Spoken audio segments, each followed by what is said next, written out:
Sangkot na naman ang ating cute na First Lady. Opo, lagi na lang, naku gusto pang paimbestigahan daw dyan kay Marcoleta sa Blue Ribbon Committee. Ako, ito panoorin po natin ang video kung gaano ito katotoo. Ito, panoorin natin. Right, nasabihin ko na to sa inyo. Dahil ikaw, Yeye Vivas, Senator Marcoleta, sir, imbestigahan mo si Yeye Vivas dyan sa Pahati Construction na yan. Imbestigahan nyo rin, yan si Yeye Vivas, may conversation sila ni Francis Lloyd Tichua na kontraktor din yan, nakikinabang din sa Kabanambayan. Yan ang kasabot niya ni Lisa Banas. Dahil nung pinlano nila, i-extract ang dalawang bata sa Turkey, kausap din ni Yeye Vivas, etong si Francis Lloyd Tichua. Imbestigahan nyo kung ilang bahay na ang napatayo niya. Baka magulang na lang tayo, meron ng building niya. Wow, sana all. Yan, pakita ko sa inyo yan.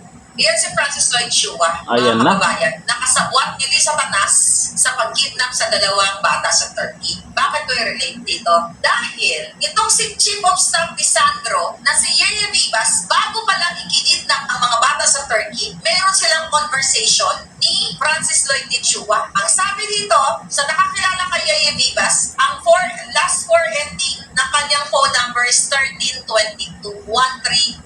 Ang sabi mo, Yeye, where are you na po? Thank you very much. God bless you 1,000 for blessing me. Hindi natin alam kung ano binless sa kanya ni Francis Lloyd Tichua. I don't know. Stay blessed. We'll pray for your children's safety till you are reunited with them. AFC. Ang sabi ng Chief of Staff ni Sandro Marcos kay Francis Lloyd Tichua, February 11, 2022, bago pa maupo itong si Bangal. Then February 12, 7:39 a.m., itong binabasa ko, ginamit ito ni distressed mother na ebidensya para siya ay mag-grant ng asylum visa sa Belgium. Sabi ni Francis Lloyd Tichua, text also, yeah, I will let you know if ma-file ko na yung case. Ito yung fabricated case niya kay distressed mother. By the way, please check schedule of Ma'am Lam next week. Nag-invite si Boss Charlie sa penthouse niya. So, February to, hindi pa naging presidente si Banga. Ang sabi ni Yeye, copy FC.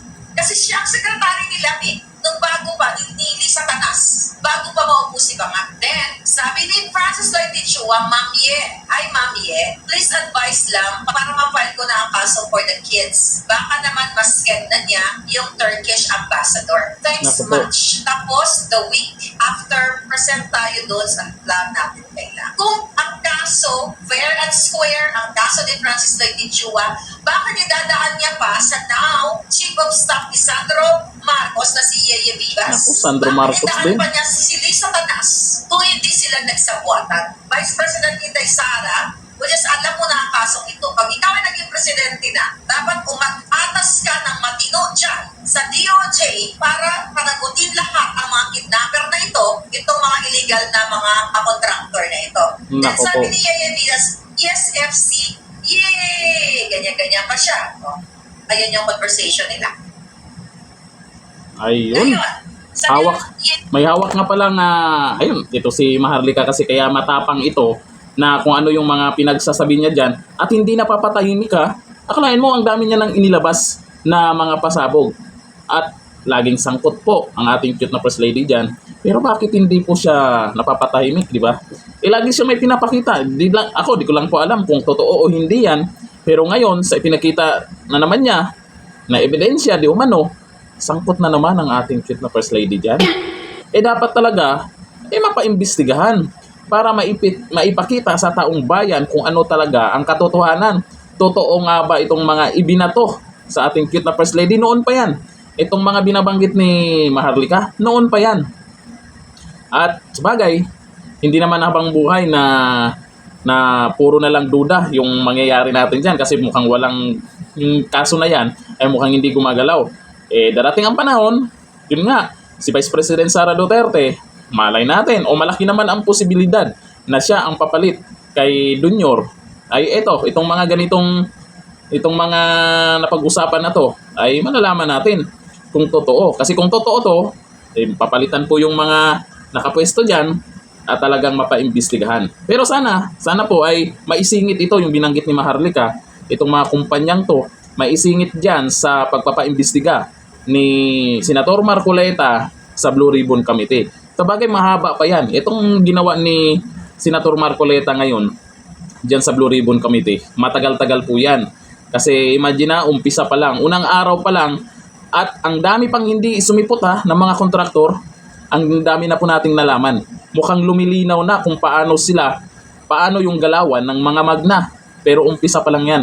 Napapansin natin mukhang malala na ang korupsyon sa Pilipinas. Kaya itong si Marcoleta, hindi niya kakayanin ito ng ganun-ganun lang. Ganun lang kabilis. Matindi pa ang susunod na mga investigasyon ni Senator Marcoleta dyan sa Blue Ribbon Committee tungkol sa mga magna. Mas marami pang madadamay dyan. Malamang yung mga naglinis-linisan dyan at yung mga tameme dyan na mga congressman, baka may maipatawag dyan.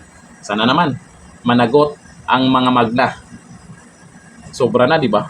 Grabe, ang lalaking halaga.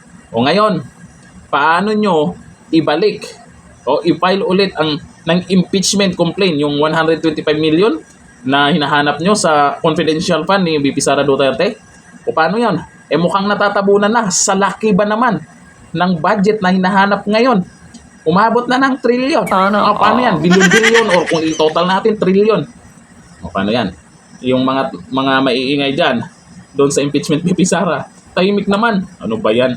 Baka mahalata kayo na, di ba, huwag kayo masyadong tahimik tungkol sa issue na to kasi akala ko ay galit kayo sa mga magna kasi talagang sinisilip, inimbestigahan nyo si VP Sara. Pero ngayon tahimik kayo. Ay, wag masyado. Mahalata kayo. Dito na lang. Thank you. Bye-bye.